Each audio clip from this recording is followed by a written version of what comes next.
Vengan pues a quijotitarse y a dejarse sanchificar, que ya vamos a empezar esta lectura abierta, una aventura en sí misma que arrebata y emociona, y a la que va a insuflarle su primer aliento de vida vuestro amigo y vecino Guillermo. La condición y ejercicio del famoso hidalgo Don Quijote de la Mancha. En un lugar de la Mancha, de cuyo nombre no quiero acordarme, no ha mucho tiempo que vivía un hidalgo de los de lanza en astillero, adarga antigua, rocín flaco y galgo corredor. Y llegó a tanto su curiosidad y desatino en esto, que vendió muchas hanegas de tierra de sembradura para comprar libros de caballerías en que leer, y así llevó a su casa todos cuanto pudo haber de ellos, y de todos ninguno le parecían tan bien como los que compuso el famoso Feliciano de Silva, porque la claridad de su prosa y aquellas intrincadas razones suyas le parecían de perlas, y más cuando llegaba a leer aquellos requiebros y cartas de desafíos donde en muchas partes hallaba escrito: la razón que la sin razón que a mi razón se hace, de tal manera mi razón enflaquece, que con razón me quejo de la vuestra fermosura. Y también cuando leía: los altos cielos que de vuestra divinidad divinamente con las estrellas os fortifican y os hacen merecedora del merecimiento que merece la vuestra grandeza.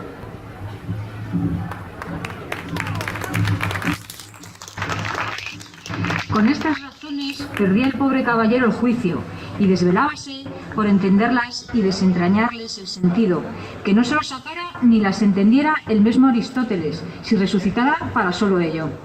No estaba muy bien con las heridas que don Belianís daba y recibía, porque se imaginaba que por grandes maestros que le hubiesen curado, no dejaría de tener el rostro y todo el cuerpo lleno de cicatrices. Del poco dormir y del mucho leer, se le checó el cerebro,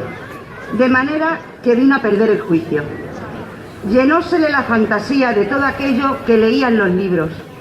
así de encantamentos como de pendencias, batallas, desafíos, heridas, requiebros, amores,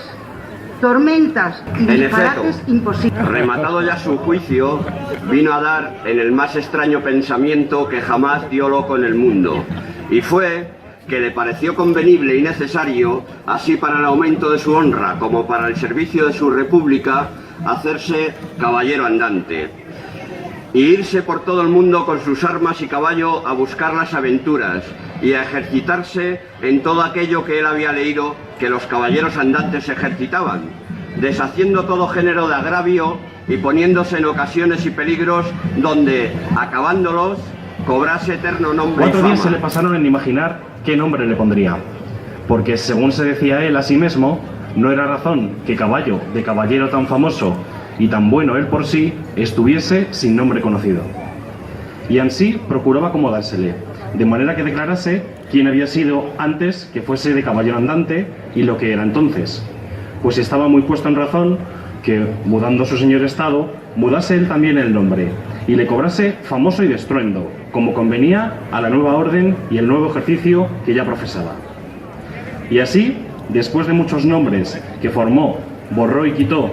añadió, deshizo y tornó a hacer en su memoria e imaginación, al fin le vino a llamar Rocinante. Se dio a entender que no le faltaba otra cosa, sino buscar una dama de quien enamorarse, porque el caballero andante, sin amores, era árbol sin hojas y sin fruto, y cuerpo sin alma. Decíase él: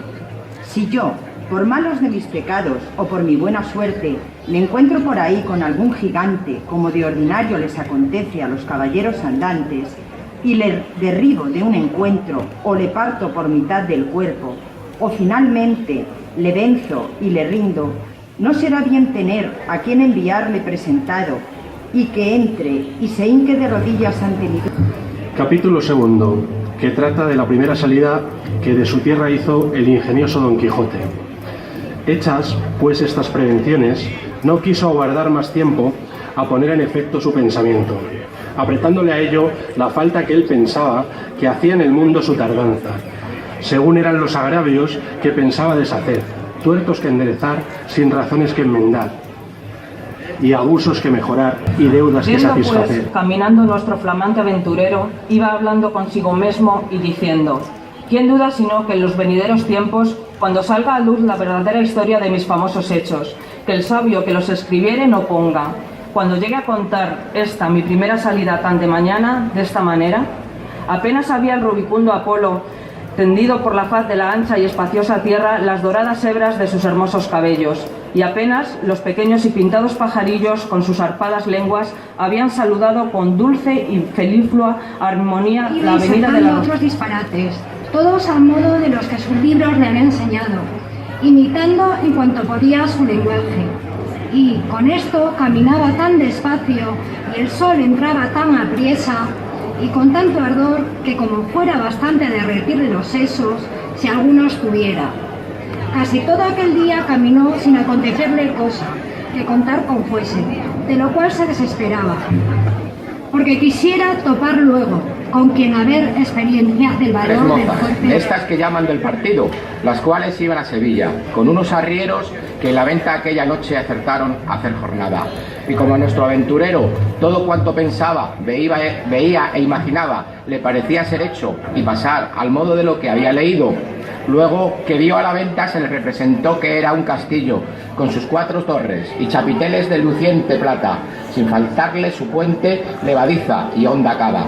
con todos aquellos adherentes que semejantes castillos y es mucha sandez además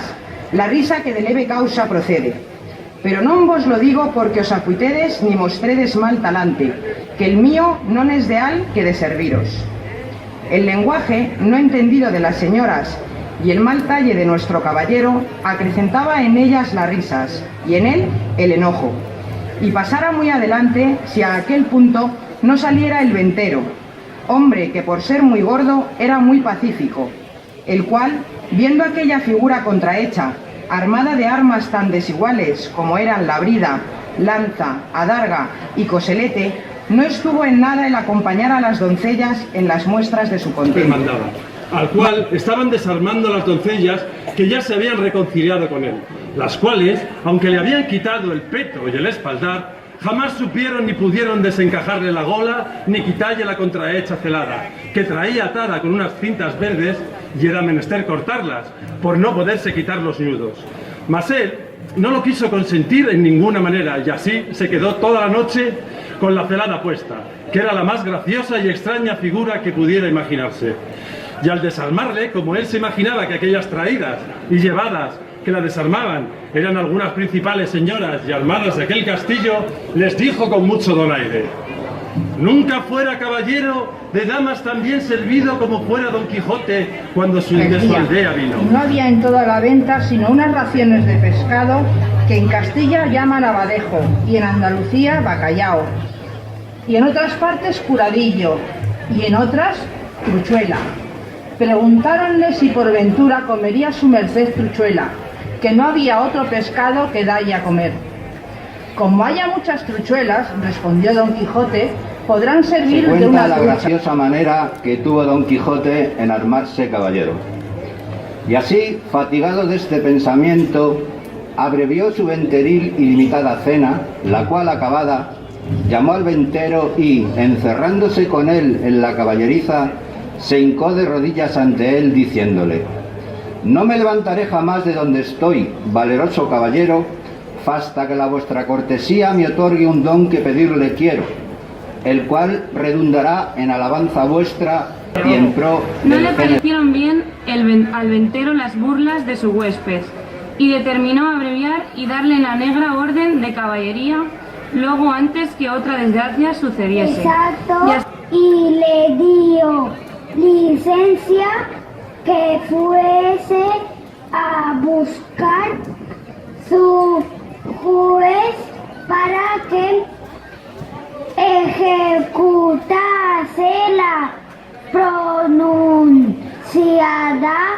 sentencia. Andrés se partió algo muy no jurando de ir a buscar al valeroso Don Quijote de la Mancha.